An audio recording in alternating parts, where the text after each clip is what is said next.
o que vai acontecer? Ou você vai se contentar? Gente, aonde que está a sua autoestima? De você dar uma aula ruim, você perceber que as crianças, os adolescentes estão saindo da sua aula assim, chateados, ou sentindo que foi uma perda de tempo? É isso que você quer sentir? Não, tenho certeza que não, né? Então, trabalhe isso com você. Saia da zona de conforto, né? Porque senão vai virar estresse, né? Que é o nosso próximo assunto. Acho que nem vai cobrir todos os assuntos. Alguém quer falar? Boa noite, Leonardo. Não estou vendo. Aqui, ó. Okay. Boa noite, Leonardo Taiobeiras. Eu acho que, assim, sobre a questão motivação que você estava comentando, eu acho que as CRE, né, as Secretarias de Educação de Estado e de cada município, eu acho que tem uma pequena parcela de culpa com tudo isso. O porquê? Porque eles colocam a educação física como uma disciplina opcional, entendeu? Então isso acaba afetando a criança, o jovem, na escola e fora da escola. Assim como tipo assim, na escola, como assim?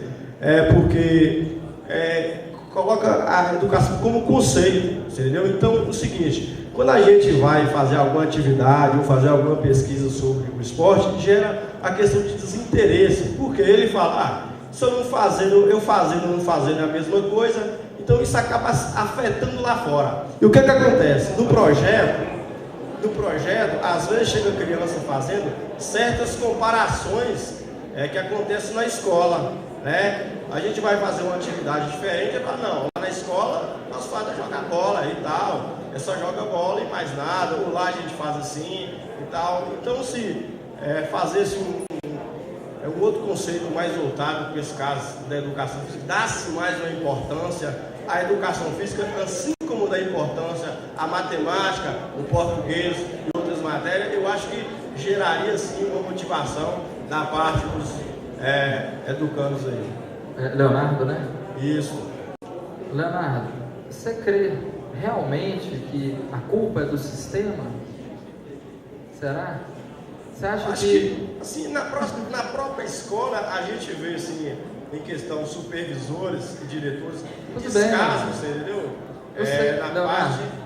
Não tem problema, cara. Eu entendo isso que você está falando, mas olha só, a gente não pode transferir a responsabilidade. Eu acho que se você fizer um trabalho bem feito, você vai ter o retorno. Não precisa de ter essa motivação extrínseca.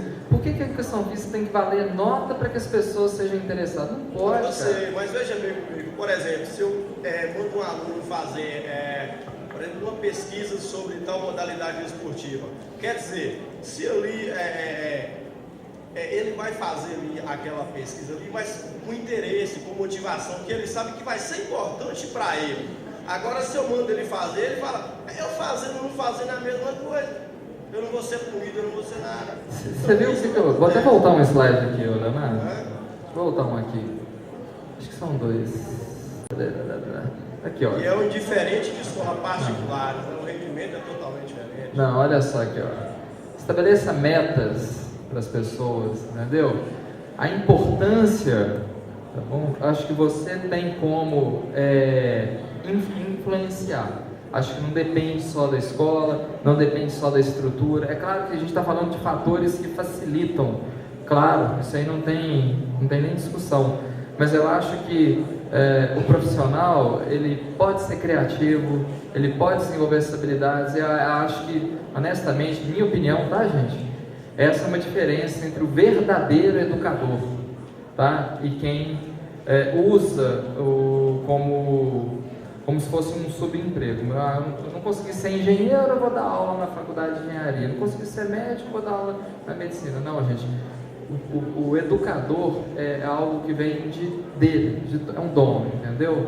Eu acho que a pessoa que é motivada intrinsecamente para desempenhar esse papel, ela vai conseguir superar essas dificuldades. Acho que o grupo que está ali com você vai se sentir intrinsecamente motivado em fazer, tá? Eu acho que é uma coisa importante. Eu vou dar uma acelerada aqui, senão a gente não consegue cumprir todo o conteúdo. Eu acho que eu nem vou entrar na parte cognitiva. Vamos só fechar essa parte comportamental para a gente concluir aqui. Vocês vão ter o material completo, tá? E a gente, numa outra ocasião, a gente também continua a discussão. introdução, mas vamos lá. O estresse, né, gente, que a gente também tem que entender que não é algo apenas negativo. Muita gente entende o estresse como negativo, tá? Tem algumas características dele. O estresse ele pode ser agudo ou crônico, né? Agudo, né, através de mecanismos compensatórios, permite ao organismo lidar com o estímulo estressor. Olha, se eu te falar que você não vai ter mais estabilidade no emprego, você vai entender isso como uma ameaça, não vai? Isso é um elemento de estresse, é algo negativo. Mas, em contrapartida, se a gente parar para pensar, o fato de eu sair dessa zona de conforto pela ameaça é algo que vai me fazer avançar. Não vai acontecer aquilo, meu salário está na conta de qualquer jeito. Não, se você tiver que demonstrar desempenho, aquilo que o vídeo mostrou ontem, lembra? Meritocracia. Eu acho que um fator que é inicialmente estressante, ele passa a desempenhar um papel de motivação, entendeu? Então por isso que o agudo ele é bom. O crônico é complicado, porque o estresse crônico ele vai debilitar o organismo, né? Vocês já perceberam que o dia que vocês estão estressados, vocês têm dificuldade para dormir? Quem já sentiu isso? De num dia estressado ter dificuldade para dormir? Mesmo cansado, tem certeza que vocês sentiram isso? O estresse, vocês me permitem falar um pouco mais tecnicamente para vocês? O estresse, ele libera uma substância que chama cortisol. Cortisol é uma substância importante, mas que com níveis altos no nosso organismo, ele vai ter uma ação catabólica, ruim, bom gente, ele vai ter uma ação muito ruim. E o estresse, o cortisol, ele vai bloquear a secreção de um outro hormônio muito importante, né? Nem posso ficar falando muito de sono agora não, né? No avançar da hora, vocês vão querer dormir. Mas o estresse, o estresse desencadeia uma concentração maior de cortisol, que em contrapartida ele vai bloquear a secreção do outro estímulo que chama melatonina. A melatonina é o hormônio indutor do sono, certo? Então o estresse ele bloqueia. Então se ele bloqueia a produção de melatonina, ou ele dificulta a liberação desse outro hormônio, o nosso sono ele vai ser muito superficializado. Não sei se vocês já ouviram falar que tem estágios do sono, de um sono mais superficial, aquele sono profundo que você dá um chute na cama do cara e ele não acorda, né? Deixa cair um prato lá dele e não acorda, está apagado. Pois é, nos estágios profundos do sono, olha a importância, é que hormônios como GH e outros que são responsáveis pela recuperação física do desgaste que a gente sofreu durante o dia, que são liberados. Se eu tenho um sono superficializado em função do acúmulo de cortisol no sangue, posso ficar às vezes mais de 8 horas dormindo, 10 horas, 12 horas, eu vou acordar cansado. Você vai acordar várias vezes durante a noite. Quem já acordou aí durante a noite aqui? Várias vezes. Isso acontece. Pode acontecer por algo como o estresse, mas pode acontecer por algo biológico, que é uma má formação, ou distúrbios do sono, como um quadro de apneia ou hipopneia, tá? Que são distúrbios do sono, que é um bloqueio parcial ou total das vias respiratórias, que pode acontecer por uma série de motivos. Então, a gente também tem que tomar muito cuidado para controlar o estresse, não permitir que isso se torne de forma crônica. Isso é ruim para a gente, enquanto educador, isso é ruim, né, para os jovens que estão trabalhando com a gente. A prática da atividade física, do esporte, tem que ser prazerosa para ajudar também a cumprir um papel que é compensar o estresse da vida diária. Tem muita gente, por exemplo, que vai praticar atividade física numa academia, ou vai fazer uma caminhada, uma corrida, ou qualquer outra coisa, não só para ficar forte, para ficar em forma, né? Mas sim para compensar o estresse da vida diária, para ter qualidade de vida. Mais um dos objetivos de um programa como Geração Esporte, que é proporcionar uma prática saudável de esporte e atividade física, que é influenciar os aspectos da saúde. Lembra que eu falei que ontem isso era um dos desafios? Naquele slide que eu mostrei, saúde é um dos desafios, né? Então o programa Geração Esporte também cumpre esse papel, né? Então, para que a gente evite que o estresse se torne crônico. Outra classificação, como eu falei, que o estresse pode ser positivo ou negativo. Ele vai ser positivo, chamado de eustresse, né? Eustresse, quando os estímulos podem ser percebidos como positivos ao crescimento e desenvolvimento emocional e intelectual. Né? Períodos curtos, aquilo que é suficiente para me tirar da zona de conforto. Agora, ele vai ser negativo quando as situações são graves, longas e incontroladas. Aí é chamado de distress, é uma parte mais técnica, tá, gente? Mas é só para vocês entenderem que o estresse pode ser positivo e negativo.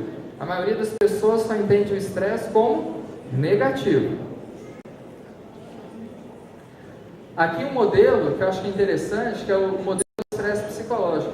Gente, tem estresse biológico, psicológico e social, ok? Todo mundo acho que entende isso. Acho que entende até muito mais como estresse biológico. Mas para pensar uma coisa. O que é o estresse? Né? O estresse ele não é provocado por alguma coisa que você entende como ameaça, como eu falei, você perder a sua estabilidade, você ficar com medo de ficar num banco, num jogo, qualquer coisa que te provoca essa desestabilização. Agora, o que provoca isso? Por exemplo, o medo de você perder a estabilidade no emprego é o que a gente chama de estímulo estressor. Vou fazer uma analogia. Por que dois atletas, por exemplo, quando entram em campo e vê o estádio lotado, o atleta A fala assim, hoje eu vou fazer meu melhor jogo. E o atleta B, que está do lado dele, fala assim, nossa, amarelei. Por que dois atletas na mesma situação, diante do mesmo estímulo, por exemplo, torcida, vão ter reações de estresse diferentes? E o que seriam as reações de estresse nessa situação?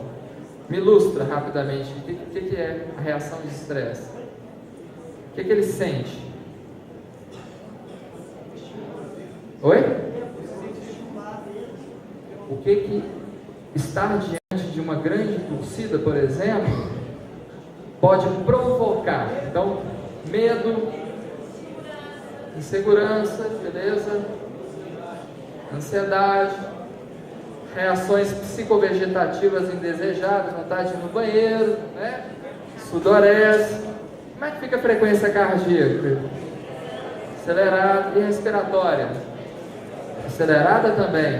Isso são reações de estresse provocadas por um estímulo estressor. Agora, o que eu quero falar para vocês aqui, que é o pulo do gato? Eu só vou me sentir dessa forma se a minha cabeça deixar. Se a minha cabeça falar que aquilo ali é uma ameaça, que aquilo ali é ruim, que aquilo ali é negativo. Entendeu? Se eu entender, por exemplo, que a torcida está ali me xingando, né?